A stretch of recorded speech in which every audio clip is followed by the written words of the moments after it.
Kate, Duchess of Cambridge, Prince William, and Sophie, Countess of Wessex, are among senior royals who will likely increase their royal workload as the Queen's hectic schedule is rethought.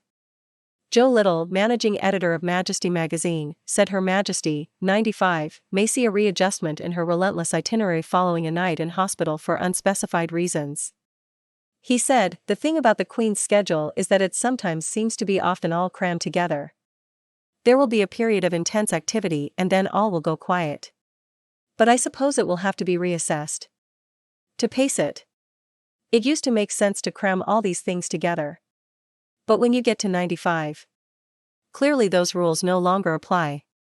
Her Majesty ended her annual summer break at Balmoral at the start of October, and has since completed at least 16 official royal engagements. This week saw Her Majesty return home from a visit to King Edward VII Hospital in what was only the Queen's 5th trip to hospital in 4 decades. On Friday afternoon, Boris Johnson commented, "I'm given to understand that actually Her Majesty is characteristically back at her desk at Windsor as we speak." Earlier in the week, the Queen's scheduled trip to Northern Ireland was cancelled after Her Majesty had reluctantly accepted medical advice to rest for the next few days. Buckingham Palace relayed that although the Queen was disappointed with the cancellation, she nonetheless remained in good spirits. Reacting to the news, royal commentator Richard Fitzwilliams told Express.co.uk, "This cancellation will be of great regret to the Queen, who intensely dislikes disappointing people." Last week, the monarch sparked health fears after she was seen using a walking stick for comfort during an outing to Westminster Abbey. While the palace has been quick to shut down concerns for the Queen's well-being, the cancellation of her upcoming visit to Northern Ireland is a stark reminder of her advancing age. Despite this, the Queen was spotted at a slew of royal engagements this week, including hosting a global investment summit from her home at Windsor on Tuesday evening. The Queen was seen mingling with Boris Johnson and U.S. President Joe Biden's special envoy on climate, John Kerry, at the event. Also on Tuesday, she spoke with the Japanese ambassador, Hajime Hayashi, and EU ambassador João Vale de Almeida. The previous day she greeted New Zealand's Governor-General, Dame Cindy Kiro, via Zoom. Over the weekend, the Queen was also seen enjoying the races at Ascot.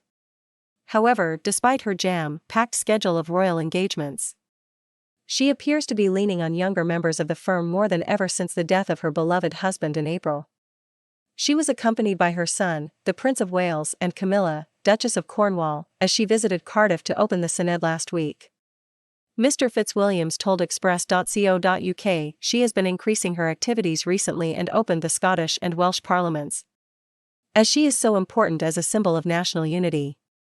During the opening of the Welsh Parliament, however, Her Majesty was pictured using a walking aid once again, following her use of a walking stick for the first time in decades at an engagement in central London. She attended a service for the centenary of the Royal British Legion in Westminster Abbey, accompanied by Princess and entered the building via a different entrance thought to have been a shorter distance. However, it is understood that the Queen will still attend the climate change conference, COP26, in Glasgow next month. Mr. Fitzwilliams explained, the need to rest could also be linked to COP26 because it is so pivotal and because the Queen's presence will add a special cachet to it.